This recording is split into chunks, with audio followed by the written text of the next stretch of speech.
सिंध हुकूमत ने लॉकडाउन में मजीद एक माह की तौसी कर दी। लॉकडाउन में 15 अगस्त तक की तौसी की गई। महकमे दाखिला सिंध ने नया हुक्मनामा जारी कर दिया। तालीमी इदारे, पार्क्स, अवामी मकामात, शादी और सिनेमा हॉल्स को मजीद एक माह तक बंद रखा जाएगा। ईद उल अजहा पर तयशुदा कोरोना SOPs पर अमल दरामद यकीनी बनाया जाएगा। सुबह 6 से शाम 7 बजे तक कारोबार की इजाजत। इतवार को ग्रोसरी और फार्मेसी के अलावा तमाम कारोबार पर पाबंदी। बैनुल सूबाई ट्रांसपोर्ट भी मजीद एक माह के लिए बंद।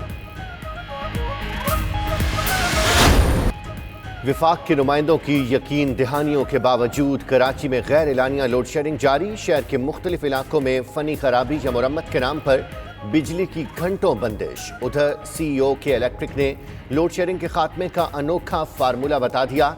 कहते हैं कराची वाले लोड शेडिंग के खात्मे के लिए गर्मी खत्म होने की दुआ करें। मुन्नस अलवी का शहर में 7 से 8 घंटे की लोड शेडिंग का भी एतराफ।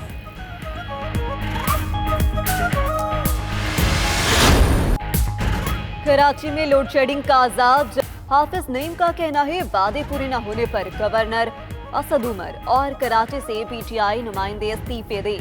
विफाकी हुकूमत फ्रॉड में के इलेक्ट्रिक से मिली हुई है।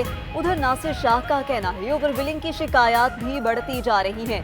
अवैस कादिर ने कहा विफाकी हुकूमत के इलेक्ट्रिक के सामने बेबस है।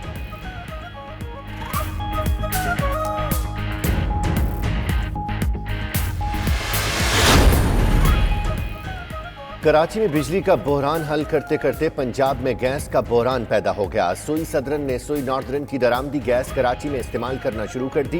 गैस की किल्लत के बायस पंजाब में सोई नॉर्दर्न के सिस्टम पर चलने वाले पावर प्लांट स्ट्रिप कर गए। सोई नॉर्दर्न ने मामले पर वजारत पेट्रोलियम को खत लिख दिया।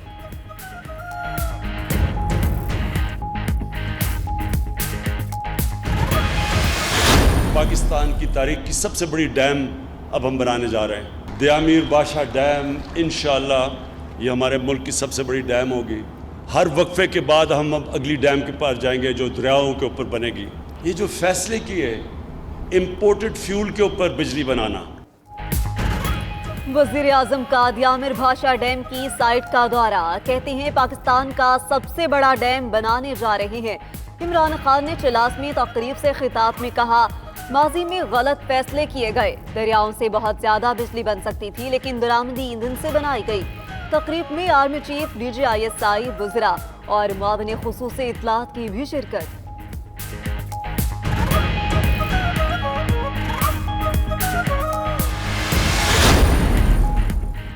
इमरान खान साबिक हुकूमत के मंसूबों में ताखीर पर कौम से माफ़ी मांगे। नून लीग की तर्जुमान मरियम औरंगजेब का कहना है कि नवाज शरीफ ने दयामर बादशाह डैम मंसूबे को अमली शक्ल दी।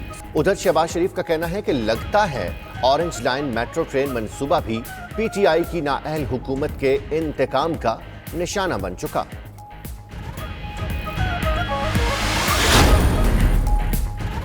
विफाकी वजीर अली जैदी ने ट्विटर पैगाम में बेनजीर भुट्टो की वसीयत पर पीपल्स पार्टी को खूब लताड़ा। कहते हैं गैर तस्दीक शुदा खुफिया तहरीरी बयान बतौर वसीयत पेश किया गया जो कौम को बेवकूफ़ बनाने, पीपल्स पार्टी पर कब्जे, इंतखाबात जीतने और लाल शहबाज कलंदर की सरजमीन को काफी था।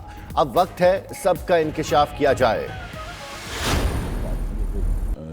अगर जब उनका जी चाहता है तो वो भरपूर ऑपोजिशन करते हैं। जब उनको कोई और मामला तो उनके सामने होते हैं तो वो फिर खामोश भी हो जाते हैं। इसलिए मैंने अर्ज़ किया कि जो NFC और 18th अमेंडमेंट है उसकी हिफाजत और निगरानी के ऊपर कोई इख्तलाफ नहीं है। तो वो एक ऐसा 1 पॉइंट एजेंडा है जिसकी बुनियाद पर ये जो अपोजिशन का जो इत्तेहाद है उसकी असर न तामीर हमने आगाज़ उसका कर दिया है और इंशाअल्लाह आने वाले दिनों में आप देखेंगे कि इस पे मूवमेंट होगी। नून लीग वज़ीर आज़म के खिलाफ तहरीक अदम एतमाद के मुतालिक सोच समझ कर कदम उठाएगी। 18वीं तरमीम और NFC अवार्ड से APC का आगाज करेंगे। खुर्रम दस्तगीर के प्रोग्राम हो क्या रहा है में गुफ्तगू। कहा पीपल्स पार्टी की मर्जी हो तो अपोजिशन का किरदार अदा करती है। नवाज शरीफ और शहबाज शरीफ समेत पूरी पार्टी ने तय कर रखा है इक्तिदार के लिए लाइन में नहीं लगना।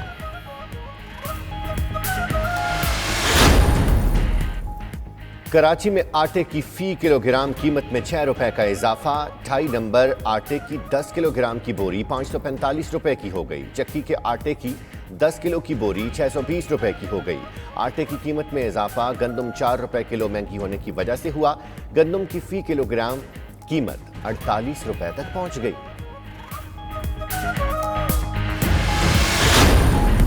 कराची में शाम में केबल सर्विसेज बंद नहीं की गई।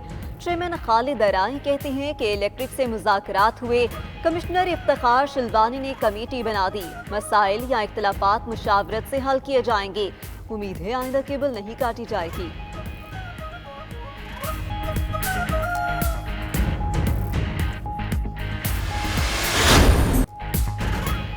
लाहौर समेत पंजाब के मुख्तलिफ इलाकों में मानसून बारिशें जल थल एक हो गया। फैसलाबाद, सरगोदा, चिन्योट में भी बादल खूब बरसे।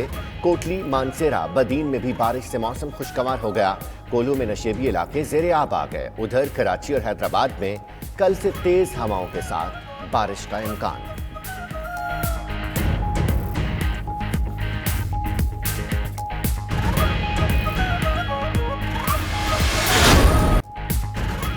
वज़ीर आला पंजाब का ज़ियारत में क़ायद-ए-आज़म रेजिडेंसी का दौरा। बानी पाकिस्तान की क़यामगाह के मुख्तलिफ हिस्से देखे। उस्मान बुज़दार ने कहा कि क़ायद-ए-आज़म रेजिडेंसी कौमी असासा है, दिलो जान से हिफाजत करेंगे। उस्मान बुज़दार की क्वेटा भी आमद। वज़ीर आला बलोचिस्तान जाम कमाल के साथ CMH का दौरा किया।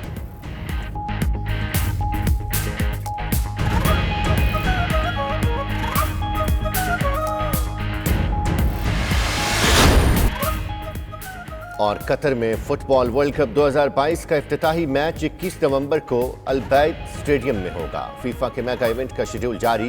ग्रुप स्टेज के दौरान एक दिन में 4 मैचेस खेले जाएंगे।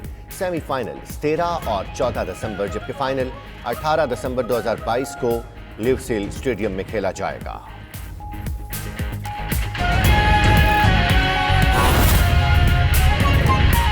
हमें कि एहसान कैसे फरार हुआ, वरना हम इससे जो माने निकलेंगे वो आवाम के सामने रखने में मजबूर होंगे।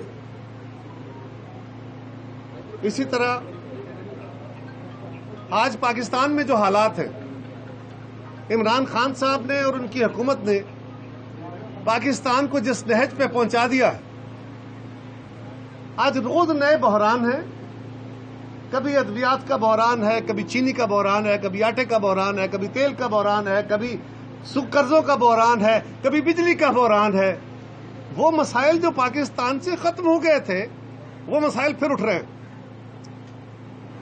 और उसके ऊपर वजीर आजम साहब हमेशा यही कहते हैं कि ये माफियाज रोल अदा कर रहे हैं।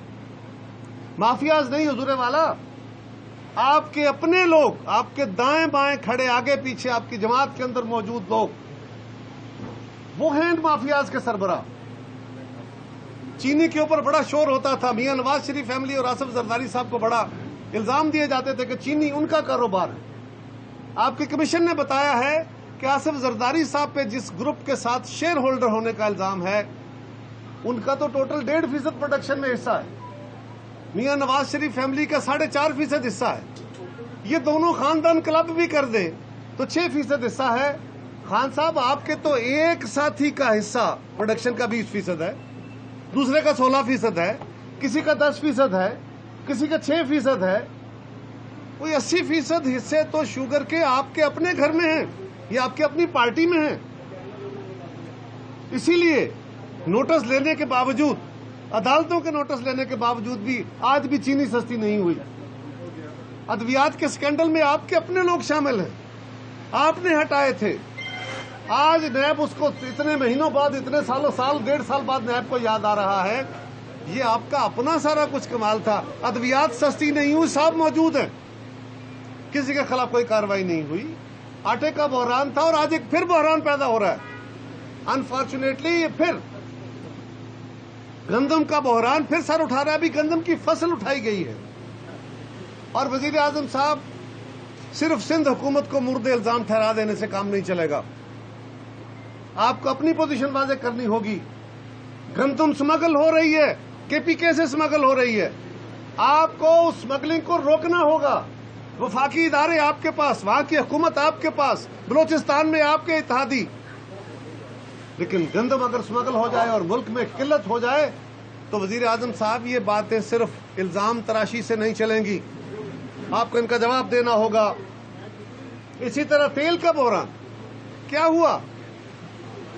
मुल्क में तेल मौजूद है, तेल की कीमत सस्ती हुई, तेल नहीं मिल रहा, कीमत बढ़ गई, तेल मिल गया, उसी दिन तेल आ गया।